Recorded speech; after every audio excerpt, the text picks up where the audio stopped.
নমস্কার বন্ধুরা, আমি রোশনি ইচ্ছেদানা নতুন আরেকটি ব্লগে আপনাদের স্বাগত জানাই। আশা করি সবাই খুব ভালো আছেন। আজ শনিবার, ঘড়িতে এখন ওই 12:30 মতো বাজে। চারপাশটা দেখুন, অনেকটা বরফ কিন্তু গলে গেছে। আকাশের অবস্থাটা দেখেছেন? মনে হচ্ছে এখনই যেন সন্ধ্যা নেমে এসেছে। শীতকালে এখানে এরকম ওয়েদার প্রায় থাকে। এখনও অল্প অল্প স্নোফল হচ্ছে, সারাদিন ধরেই অল্প বিস্তর সেটা চলতেই থাকবে। আজ উইকেন্ড, তার জন্য এমনিতেই ঘুম থেকে একটু দেরি করেই উঠেছিলাম। তার জন্য সকালে আর ব্রেকফাস্ট করে নিই, একেবারে 11:30টার সময় লাঞ্চ করে নিয়েছি। এখন অনেকগুলো কাজ হাতে নিয়ে যাচ্ছি, ফিরতে ফিরতে সেই সন্ধে।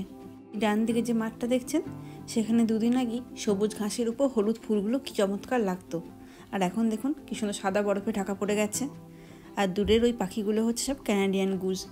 ওরা কি সুন্দর বরফের মধ্যে ঘুরে বেড়াতে পারে, ঠান্ডাও লাগে না। আকাশে একঝাঁক পাখিদের দেখে মনে হচ্ছে ওরাও যেন কনফিউজ হয়ে গেছে, এটা সকাল না সন্ধে, তার জন্য হয়তো বাড়ি ফিরছে। এখন এখানে তুষারপাতও বেশ জোরেই শুরু হয়ে গেছে। এই শীতকালেতে প্রায় প্রত্যেক দিন এখানে স্নোফল হয়, তবে যখন ওই মাটিতে জমে তখন সেটা আমরা বুঝতে পারি, না তো সেভাবে বোঝাও যায় না। এখন আমরা এসেছি শান্তার সাথে ফটো তুলতে।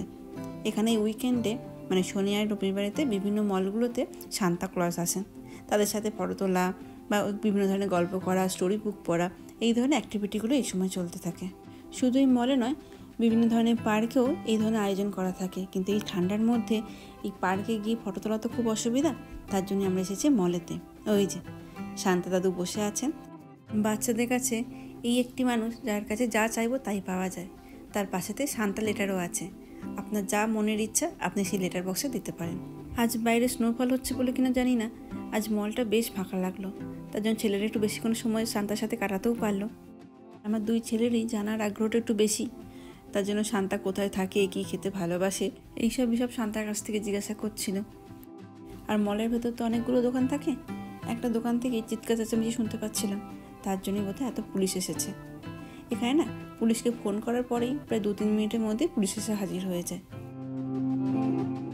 দেখেছেন এর মধ্যেই রাস্তাটা কীরকম বরফের স্তর পড়তে শুরু করে দিয়েছে। আর তার জন্য গাড়িগুলো চলছে খুব সতর্কভাবে। প্রকৃতির এই যে রুদ্ররূপ, তা যেমন রোমাঞ্চকর তেমনই অপূর্ব সুন্দর। আজকে আমাদের জীবনে একটা বিশেষ দিন। মিকু সোনা আজকে একটা অ্যাওয়ার্ড পাবে, তার জন্য স্নো মাথায় নিয়েই চলে এসেছি মিকু যেখানে টিউশনি পড়ে সেখানে। এখন ওই 4:30 মতো বাজে। এখন যেহেতু বাইরের টেম্পারেচার -11 ডিগ্রি মতো, তাই যে বরফটাই পড়ছে সেটাই জমে যাচ্ছে, বেশ সুন্দর লাগছে। কানাডাতে এমনিতে পড়াশোনা ফ্রি, মানে কিন্ডারগার্টেন থেকে ক্লাস 12 অবধি পাবলিক স্কুলে পড়তে কিন্তু কোনো পয়সা খরচা হয় না।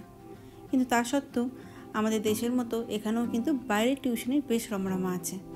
এখন মিকু যেখানে এসেছে সেটাও একটা এরকমই বাইরের টিউশনি। এখানে রিডিং আর ম্যাথ দুটোই পড়ানো হয়। তো এটা আমার আগে দেবাঙ্কনও পড়তো, এখান থেকেই পুরো কোর্সটা কমপ্লিট করেছিল, এবং তার জন্য না ওকে কোনোদিন আমার পড়াশোনার ক্ষেত্রে কিছু হেল্পের দরকার হয়নি ওর। তো সেই জন্যই ওকেও ভর্তি করেছি। ওই সময়ের তুলনায় নিজেদের ছেলে মেয়েদের একটুখানি অ্যাডভান্স রাখার জন্য আর কি এই ব্যবস্থা। মিকা তো অ্যাওয়ার্ড পেয়ে খুব খুশি, আর পুরস্কার পেতে কেই না ভালোবাসে বলুন। আসলে এই সংস্থাগুলো প্রত্যেক বছরই বাচ্চাদের উৎসাহ দেওয়ার জন্য এরকম একটা অনুষ্ঠানের আয়োজন করে। মিকু যেহেতু বয়সে ছোট, তার জন্য ইন পার্সনই আসে ক্লাসটা করতে। আর দেবাঙ্কন যেহেতু বড় হয়ে গেছে, তার জন্য ওর সব ক্লাসে অনলাইনে হয়। ও যেমন একটা ম্যাথ অলিম্পিয়াডের জন্য অনলাইনে প্রিপারেশন নিচ্ছে, আর একটা ফিজিক্সের জন্য, সেটাও 11-12 ক্লাসটা করছে।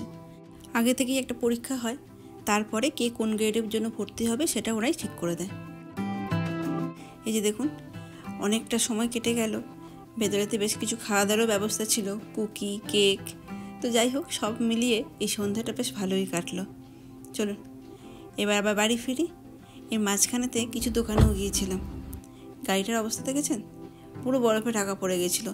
সামনেটা পুরো পরিষ্কার করলাম, একটি দুটি করে গাড়ি আসছে, আর তাদের এই হেডলাইটের আলোয় এই ঝরে পড়া বরফগুলো চকচক করছে। এইটা হচ্ছে আমার বাড়ির সামনের রাস্তা, দেখুন পুরো সাদা হয়ে গেছে। এই সময়টা যেন দেখতে সবচেয়ে বেশি ভালো লাগে। আমার বাড়িতে একমাত্র আমারই বরফটাকে এত ভালো লাগে, আর বাকিরা সবাই এই বরফটা দেখলেন একটু বিরক্তই হয়, বিশেষ করে ছেলেরা। ওই স্নো প্যান্ট স্নো বুট পরতে হবে তো সেই জন্য আরও। একটু লাইটটা জ্বালিয়ে দিয়ে আসলাম, বরফের মধ্যে লাইটটা দেখতেও বেশ ভালো লাগে। বাড়ির জানালা দিয়ে বরফ পড়া দেখাই বলুন, কি রাস্তাতে বরফ পড়ে আছে, একা হেঁটে যাওয়া, দুটোই আমার করতে খুব ভালো লাগে। এখন ঘড়িতে মাত্র 5:30 বাজে, কিন্তু চতুর্দিকটা দেখে মনে হচ্ছে যেন রাত 10টা বাজে, এত অন্ধকার। চলুন ভেতরে যাই। আজকে বেশ কয়েকটা কাজ হাতে নিয়ে গিয়েছিলাম, তার মাঝখানে একবার দোকান থেকে গিয়ে এই ক্রিসমাস ক্যালেন্ডার চকলেটটা নিয়ে এসেছি। ক্রিসমাস আসতে আর কতদিন বাকি, সেই হিসেবেই আর কি এই চকলেটটা তৈরি হয়। আমার বাড়িতে এই ধরনের কোনো জিনিসই একটা আনার তো জোর নেই, দুজনে মিলে মারামারি শুরু করে দেবে না হলে। শুধু ওটা ওর ক্ষেত্রেই নয়, আমরা যখন ছোট ছিলাম তখন আমাদের ক্ষেত্রেও হতো। আমার মাকে বা আমার বাড়িতে যারা আসতেন তাদেরকেও একই জিনিস দুটো নিয়ে আসতে হতো, একটা আমার আর একটা আমার ভাইয়ের জন্য। এই যে এই সেই প্যাকেট।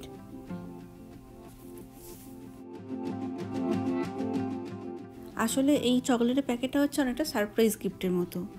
এখানে ডিসেম্বর মাসে 1 তারিখ থেকে 25 তারিখ অবধি হিসাব করে 25টা খোপ কাটা আছে। যেদিন যে ডেট পড়বে সেদিন সেই খোপটা কেটে সেখান থেকে যে চকলেটটা থাকবে সেই চকলেটটাই আপনাকে বার করে নিতে হবে এবং সেটাই সারপ্রাইজ হিসেবে কাজ করবে। কিন্তু আমার ছেলেরা তো পুরোটাই একসাথে খুলে দিল, যার যেটা এবার পছন্দ হবে সে সেটা খাবে। এই যে এখানে সবগুলোই হচ্ছে ক্যাডবেরি, সবচেয়ে বড় হচ্ছে এইটা। তবে এই ক্যাডবেরিগুলোকে না আমি আলাদা করে দোকানেতে বিক্রি করতেও দেখেছি। এই ক্রিসমাস যেহেতু এখানকার সবচেয়ে বড় উৎসব, তাই এখন দোকানগুলোতে সবই চতুর্দিকে ক্রিসমাসের গিফট। কোনটা ছেড়ে আপনি কোনটা নেবেন ঠিক করতে পারবেন না। ছোট থেকে বড় সবার জন্য আলাদা করে গিফট পাওয়া যায়। দেবাঙ্কনের পছন্দ হয়েছে এই আমব্রেলাটা। তবে একদিকে সব চকলেটগুলো খুলে ফেলে বেশ ভালোই করেছে। বাড়িতে সারাক্ষণে হিটার চলে, যদি গরমে গলে যায় তার চেয়ে বরং দুজনকার চকলেট দুটো প্যাকেটে ভরে রেখে দেবো ফ্রিজে। এই যে এটা হচ্ছে মিকুর, সবচেয়ে বড় বিয়ারটাই ওর পছন্দ হয়েছে। ভেতরটা দেখেছেন পুরো ফাঁপা, শুধু চতুর্দিকটা ক্যাডবেরি। ওরা খাক বরং, সে কখন খেয়ে বেরিয়েছি, খিদেও পেয়ে গেছে। তাই আজকে আমাদের এই ফ্রোজেন খাবারই ভরসা। এই যে এটা হচ্ছে প্লেন লাচ্ছা পরোটা, এগুলো এখানে সমস্ত দোকানেই পাওয়া যায়। আর কালকে ঘুগনি করেছিলাম, সেই ঘুগনি আছে। এই লাচ্ছা পরোটা দিয়ে ঘুগনিটা বেশ ভালোই লাগবে। দেশে থাকার সময় এই পরোটা অনেকবারই খেয়েছি। ওখানে বলতো রিং পরোটা, সেই স্ট্রিট ফুডের স্বাদ যেন এখনও মুখে লেগে আছে। এখানে বাড়িতেও অনেকবার এটা বানাবার চেষ্টা করেছি, তবে না সেটা দোকানের মতো হয়নি। তাই যখন খেতে ইচ্ছা হয় তখন সেটা ফ্রোজেনই কিনে নিয়ে আসি। শুধু লাচ্ছা পরোটা না, এখানে আপনি যে ধরনের পরোটা খেতে চাইবেন সব ধরনের পরোটাই পাওয়া যায় এবং ফ্রোজেন আকারে। আর করাটাও সুবিধা, কিচ্ছু করতে হয় না। দেখুন পলিথিনেতে ভালো করে রাখা আছে, যাতে একটার সাথে একটা কোনো লেগে যাওয়ারও চান্স নেই। শুধুমাত্র জাস্ট একটুখানি আঁচেতে এটাকে গরম করতে হয়। একটুখানি দিলে এটাকে পুরো নরম হয়ে যায়, শুধু উল্টে দিলেই হয়ে যায়। এটাতে নাকি তেল দেওয়ারও দরকার হয় না। তবে আমি যেহেতু একদম শুধু ননস্টিকে করছি, তো একদম তেল ছাড়া ননস্টিক ইউজ করতে বারণ করে, সেই জন্য আমি উপর থেকে 1 ফোঁটা তেল দিচ্ছি। আর তাতে যেন এই পরোটাটা দেখতেও আরও বেশি ভালো লাগছে। আর একটু উপর দিকটা বেশ ক্রিস্পিও হচ্ছে। এই যে হয়ে গেছে। এটাতে মাত্র 5টা ছিল, তার জন্য আলাদা করে আমি একটু টর্টিলাও গরম করে নিয়েছি। এখন ওই 8:30 মতো বাজে। আজকে ডিনারটা একটু তাড়াতাড়ি করে নিচ্ছি।